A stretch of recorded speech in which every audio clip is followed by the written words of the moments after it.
Well, good morning, everybody. I am going to be doing my morning thought today here with Kaiser. He says good morning. He's my little helper today. He's a good boy. Yeah. Anyway, running a little slow this morning, and so I just thought I'd take a minute and do it here. My thought today is on fight, flight, or just stay still. You know, there's a lot of times that I think that we get into a crisis, or at least in our heads, that we think we have to have an immediate response, reaction, action to something that seems problematic to us, and maybe sometimes we don't handle that correctly because we do want to have something directed right then, right there, right, you know, immediately.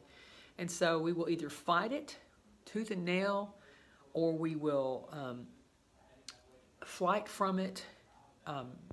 Maybe we don't want any confrontation. Maybe we're fearful of the situation or escalating. And you know, more times than not, we don't just stand still. Be quiet, be calm, take a breather, be calm. I'm very guilty of this, you know, because I'm all about fixing stuff and having immediate, you know, address it, and that way it can be handled and not putting anything under the rug. But sometimes we can't really do that. Sometimes we do need to process it, and we don't need to flight and run from it. We gain the biggest, I think, lessons by addressing things head on, but it's in how we address those things head on, you know.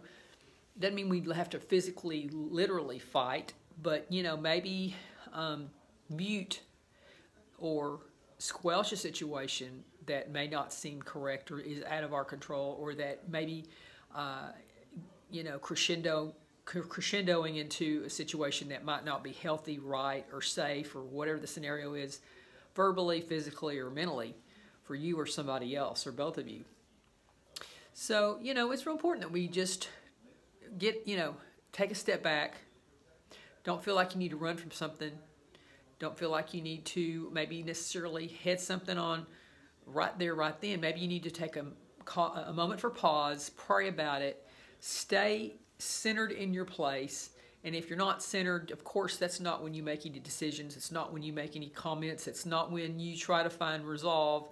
But to just breathe and to stand still, stay still in your mind, in your energy, in your focus, in your psyche.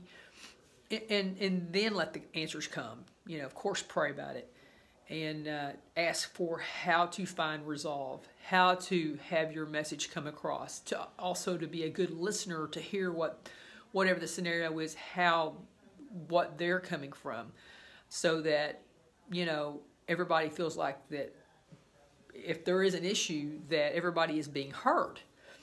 You know, everybody wants to have a say, and everybody wants to prove a point. But, you know, it's just as important that we become good listeners. You know, I'm the world's worst. I get on a thought, and I'm afraid I'm going to lose that thought. And sometimes I may cut somebody off in the middle of my thought, which is really selfish.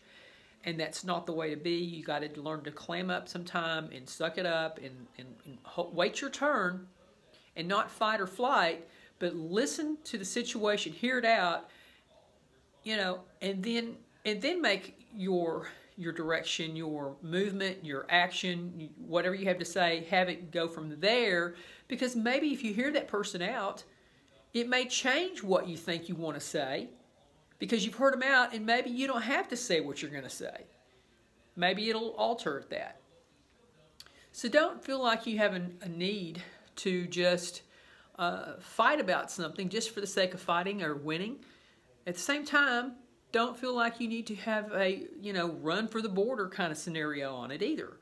You know, stand still in your faith and in your truth. And even if you don't know your truth, pray about it so you can find it. And just, you know, come full circle and try to go forward. But do it by going soft and calm and quiet before you make any knee-jerk reaction, or before you do anything that you're going to regret. And that way everybody gets their point across, hopefully, and everybody can be heard in a respectful, kind and meaningful way. So